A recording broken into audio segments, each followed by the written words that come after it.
The Gouda cheese, turns out, is the world's most exported cheese. Over 60% of the cheese exported throughout the world is Gouda cheese. And that blew my mind. How? Why? I mean, Europe is filled with many kinds of cheeses from different countries. Why this one?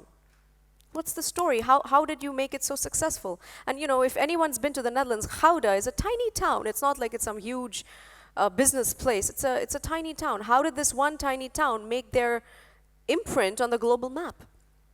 So I hopped on the train to Gouda and I went to the cheese market because they also have this, the cheese building, de Waag, het Waag, from the 1600s where they used to, you know, trade cheese and everything. So I thought maybe someone's in a good mood and they'll share the story with me. And they did. So I spoke to this elderly gentleman called Willem, very tall Dutch man. I only happened to meet such. And he showed me a cheese wheel, a Gouda cheese wheel. And he said, think about the 1600s. You're about to embark on a very, very long journey across the 7 seas. Well, at least to the other part of the world. You need something that stays good, that can withstand this very arduous travel. And once you land there, you want to make it easy for people to store it, preserve it. This is the 1600s. So think about it from the customer point of view as well. How convenient it is that you get this wheel of cheese that stays good for a long time, and you, as the, you know, whether whatever you are, you're taking care of your family, you don't have to worry for the coming many weeks because there's enough cheese for the family. This product was designed and packaged in a way that made, there was no way every person involved, from the maker to the transporter to the consumer, it was hard to not fall in love with. And it made me think, what am I learning from this story? The way that they packaged it, the way that they presented it, it's not just that it's nice cheese. It's the way this nice, tasty cheese is being packaged and presented to its target customer makes it irresistible. I remember Marlon Brando's dialogue from Godfather, make me an offer that I can't refuse. This was an offer nobody could refuse. You know where this is going. I'm going to turn it to you. How are you packaging, presenting, sharing your message? And I know that whatever it is that you're working on, your project, your idea, your presentation, whatever it is, you're working on something great. But that's not enough. How are you presenting it, packaging it in a way that's irresistible for the person to fall in love with? And this is often also something you see in the startup world.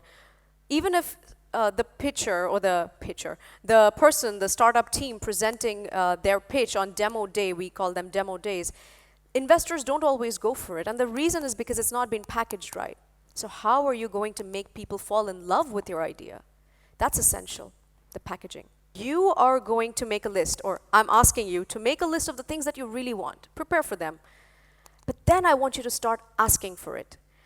The intention is you're going to ask for things that you think are so out of your life that, of course, I'm going to get a no. I mean, who would give this to me? But that's the intention. Go for them.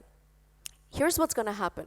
Number one, as I told you, your brain is hardwired to avoid pain, so you're actively pursuing something that you know is confronting the pain of rejection and failure. The second thing is because you now gamify it. Every time you get a no, is a signal for you to pursue the next no. So when you gamify it, it hacks your brain because the pain pathway is now replaced by a pleasure pathway. And you won't believe it. I said it at a conference recently and everybody was super excited. A couple of hours later, towards the end of the day, a woman comes running up to me, said, Sangbreeta, I was at your talk. Guess what? I said, hey, what? She said, I already started with a 10-no challenge. I got rejected today twice. And I thought, wow, for someone who got rejected twice on the same day, she seems really happy. And she said, 2 down, 8 to go. So I think she was a living representation of what I was hoping for. That she had transformed the pain pathway into a pleasure, the dopamine high pathway. So that's the 10-no challenge. The last and most powerful impact of the 10-no challenge is, yes, you're going to get so many no's along the way, but in between those no's, you're going to start getting a few yeses. These are the yeses that you never thought of, that you never even imagined would be a part of your life or career. And these are the yeses that can transform your life, your career, whatever it is that you pursue. So what are those 10 no's going to be for you? What are the no's that you want to pursue? How many times do you get a no? How many times do you get a yes? I would love for you to take up this challenge, and I would love for you to share with me what is it that you want to pursue.